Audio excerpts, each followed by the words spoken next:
সর্বপ্রেমী ব্যতিক্রমী এক মার্কিনী, পেশায় ছিলেন একজন অটোমোবাইল মেকানিক। ঘটনাচক্রে হঠাৎ সাপ নিয়ে কাজ করাই হয়ে ওঠে তার নেশা। 1.5 যুগেরও বেশি সময় ধরে এই কাজে জড়িয়ে থাকতে থাকতে দুঃসাহসিক এক পরীক্ষা চালান সাপের বিষ নিয়ে। ইচ্ছাকৃতভাবেই 200 বারেরও বেশি ভয়ঙ্কর সব সাপের দংশনে নিজেকে নীল করেছেন তিনি। এছাড়াও ইঞ্জেকশনের মাধ্যমে শরীরে সাপের বিষ প্রবেশ করিয়েছেন 700 বারেরও বেশি। জীবনের ঝুঁকি নিয়ে চালানো এই পরীক্ষাই এখন অমূল্য করে তুলেছে ফ্রিডের রক্তকে। তার রক্ত থেকেই তৈরি হচ্ছে জীবন রক্ষাকারী অ্যান্টিভেনম। শনিবার এক প্রতিবেদনে এই তথ্য জানিয়েছে বিবিসি বাংলা।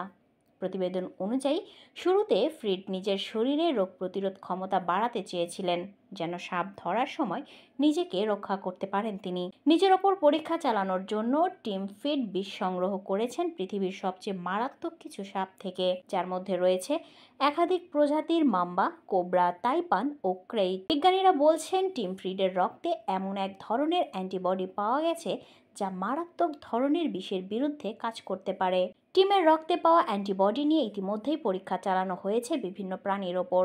এসব পরীক্ষায় দেখা গেছে সাপের বিষের মারাত্মক ডোজ থেকে রক্ষা করতে সক্ষম এই অ্যান্টিবডি। সাপের বিষ কাটাতে বর্তমানে যে থেরাপিগুলো প্রচলিত রয়েছে তা মূলত নির্দিষ্ট কিছু প্রজাতির সাপের বিষ অনুযায়ী কাজ করে, কিন্তু 18 বছরের সাধনায় ফ্রিডের রক্তে যে অ্যান্টিবডি তৈরি হয়েছে তা সব ধরনের সাপের দংশনের বিরুদ্ধে একটি সার্বজনীন অ্যান্টিভেনম তৈরির ক্ষেত্রে একটি গুরুত্বপূর্ণ পদক্ষেপ হতে পারে বলে আশা করছেন বিজ্ঞানীরা।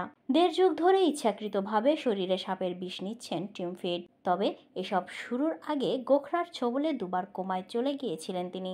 বর্তমানে অ্যান্টিভেনম তৈরি করা হয় ঘোড়ার মতো প্রাণীদের শরীরে সাপের বিষের ছোট ছোট ডোজ ইঞ্জেকশন দিয়ে প্রয়োগ করার মাধ্যমে। তাদের রোগ প্রতিরোধ ক্ষমতা সেই বিষের বিরুদ্ধে অ্যান্টিবডি তৈরি করে, যা সংগ্রহ করে থেরাপি হিসেবে ব্যবহার করা হয়। টিম বডির অ্যান্টিবডিগুলোকে আরও উন্নতি করার চেষ্টা করছে গবেষক দল।